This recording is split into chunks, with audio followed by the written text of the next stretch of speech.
Duduk siap. Sebelum kita memulai pelajaran, alangkah baiknya kita berdoa menurut kepercayaan dan agamanya masing-masing. Berdoa dimulai.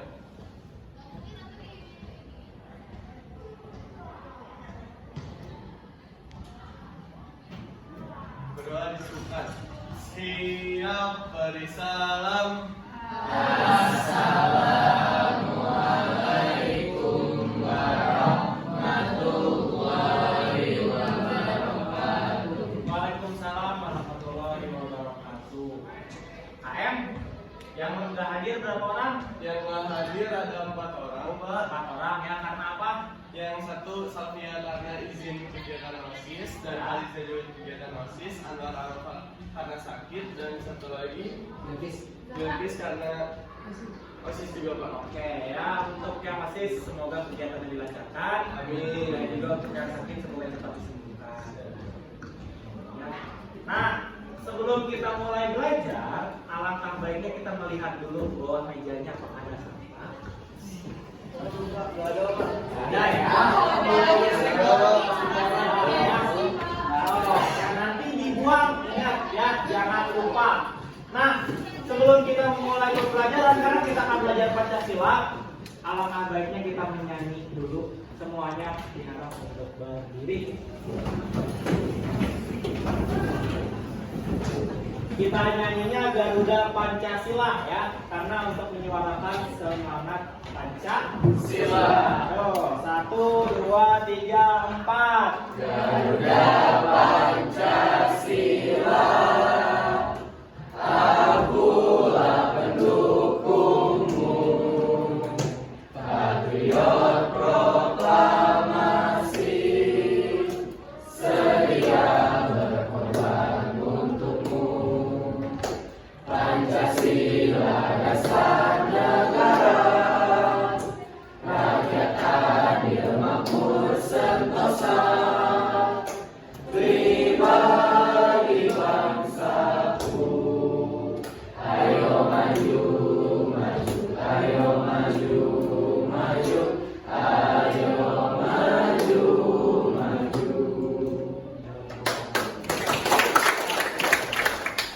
Jadi dalam makna lagu Garuda Pancasila itu bahwa kita itu harus berpandangan yang luas terhadap Pancasila.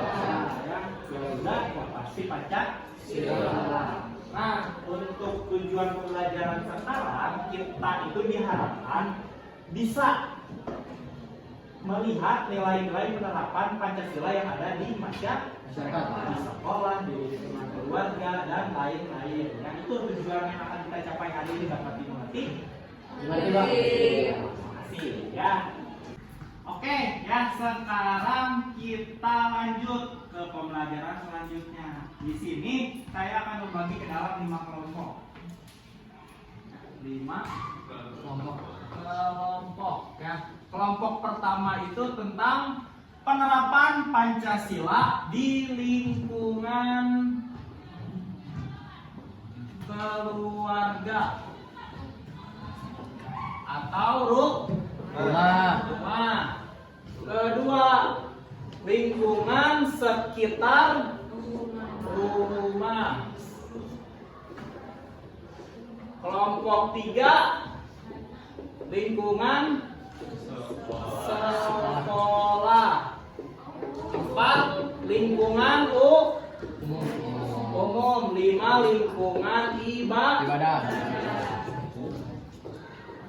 Nah, jadi dibagi ke dalam 5 kelompok.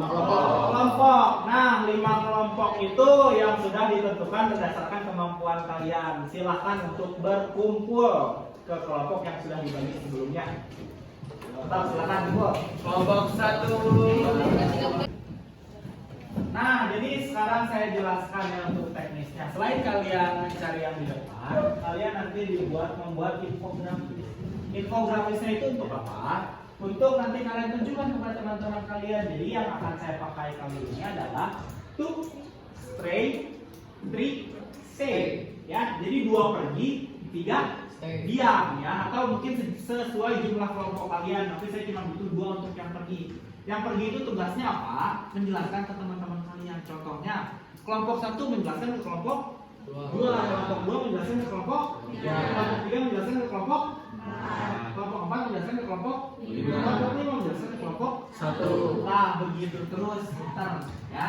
Oke, sampai waktu habis. Untuk sekarang saya kasih waktu untuk membuat infografis selama setengah jam ya. Setengah jam dimulai dari sekarang. Silakan.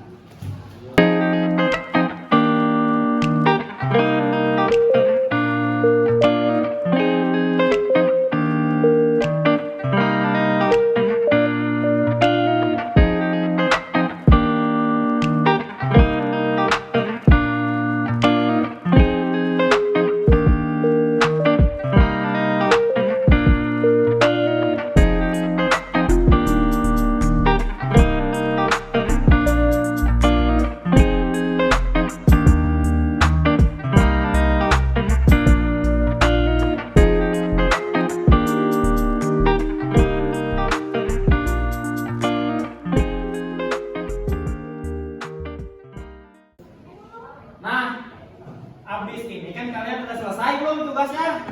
Nah, ya, sekarang kita pakai to stay, 3 stay ya. 2 berjalan, 3 diam ya. Atau sisanya diam lah. 2 orang ngasih presentasi ke kelompok yang lain. Mulai dari sekarang, yuk. Kelompok 1 ke kelompok 2, kelompok 2 kelompok 3, kelompok 3 kelompok 4, kelompok 4 kelompok 5, kelompok 5 kelompok 1. Sok kita pilih orang sekarang yuk.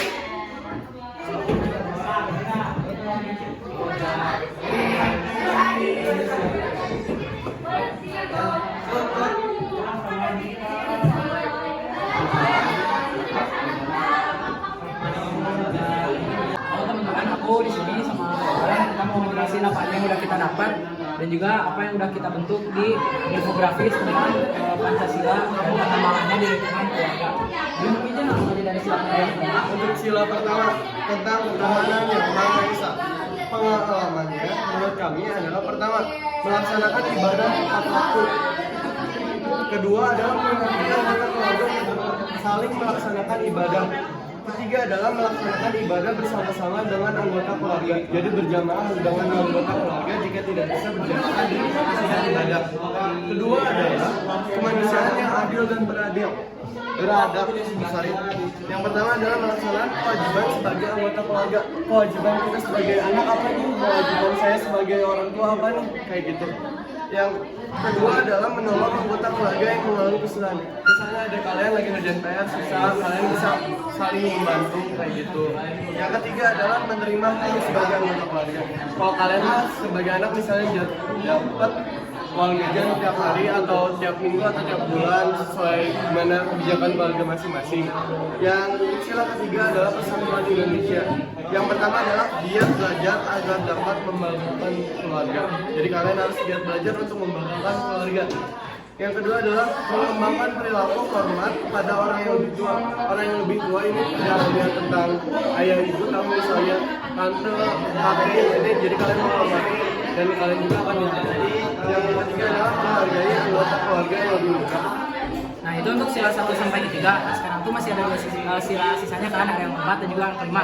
Untuk yang keempat kan bunyinya adalah kerakyatan yang dipimpin oleh hikmat kebijaksanaan dalam permusyawaratan perwakilan. Dari namanya aja udah jelas kalau itu harus perbanyak musyawarah dan juga kebijaksanaan itu harus menjadi dasar dari permusyawaratan itu. Jadi untuk contohnya sendiri di sini ada menyelesaikan masalah di keluarga dengan cara musyawarah. Jadi kita tuh jangan menyelesaikan masalah secara sepihak di keluarga, tapi kita tuh ngobrol sama anggota keluarga lainnya dan kita tuh jadi tahu apa aja sih kekurangan di antara kita. Jadi kita brainstorming. Untuk yang kedua ada berjiwa besar untuk menerima dan mempertimbangkan pendapat semua anggota keluarga. Jadi semua pendapat dari anggota keluarga itu setara, jadi kita tuh harus mempertimbangkan lagi pendapat dari yang lainnya. Untuk yang ketiga, yaitu tidak boleh memaksakan kehendak sendiri kepada anggota keluarga yang lain. Udah pasti ya, di kehidupan umum aja kita tuh jangan mengedepankan pendapat kita sendiri, tapi kita harus kepentingan bersama, apalagi di keluarga yang dimana notabene-nya keluarga itu adalah yang terdekat dengan kita, jadi kita harus mengedepankan pendapat bersama. Oke, itu untuk yang keempat. Dan yang selanjutnya yang kelima adalah keadilan sosial bagi seluruh rakyat Indonesia. jelas dari bunyinya, maka kita harus bergotong royong menyelesaikan pekerjaan dalam keluarga, membaginya sesuai dengan kemampuan dan juga rata, bekerja keras dalam menyelesaikan masalah keluarga dan juga saling membantu atau bersama keluarga. Jadi sila kelima ini tuh bisa menyempurnakan sila-sila lainnya dan mempersatukan antar anggota keluarga. Mungkin untuk dari poin-poin yang bisa kita ambil dari lingkup keluarga mungkin cukup. Ada yang mau bertanya nggak terkait hal ini? Apakah udah cukup jelas? Mungkin sekian dari aku dan Fauzan. Terima kasih. Wassalamualaikum warahmatullahi wabarakatuh. Nah, kan kalian tadi udah ya mendengar pendapat dari masing-masing kelompok lah dari lingkungan yang berbeda. Sekarang ada yang mau menyimpulkan nggak? Saya Pak, Sabil di sini ada waktu nggak ya? Jadi kalau menurut aku tuh dengan sistem yang kayak gini, nggak pertama dari materinya dulu Pancasila. Oke, Pancasila itu kan dasar negara ya.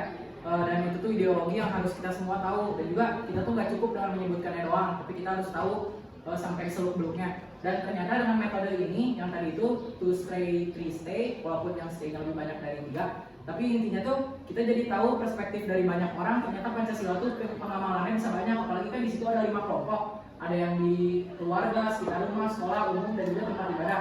Dan ternyata semuanya itu belum tentu satu pemikiran Pak, tapi maksudnya tuh intinya kan ke Pancasila, tapi ternyata perspektif orang tuh banyak Pak. Jadi aku baru tahu aja ternyata kita tuh bisa menghubungkan antara perspektif untuk dapat sesuatu yang lebih baik gitu Pak. Oke. Benar ya kata Sabil ya, ternyata kita itu butuh banyak perspektif.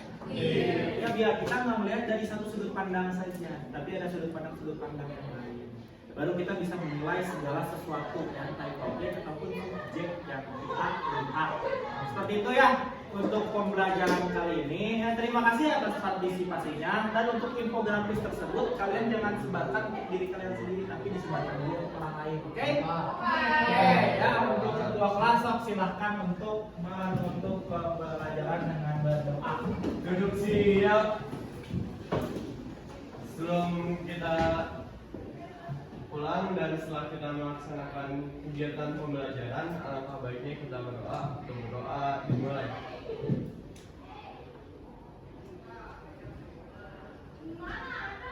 Berdoa tak pernah selesai. Siap, beri salam.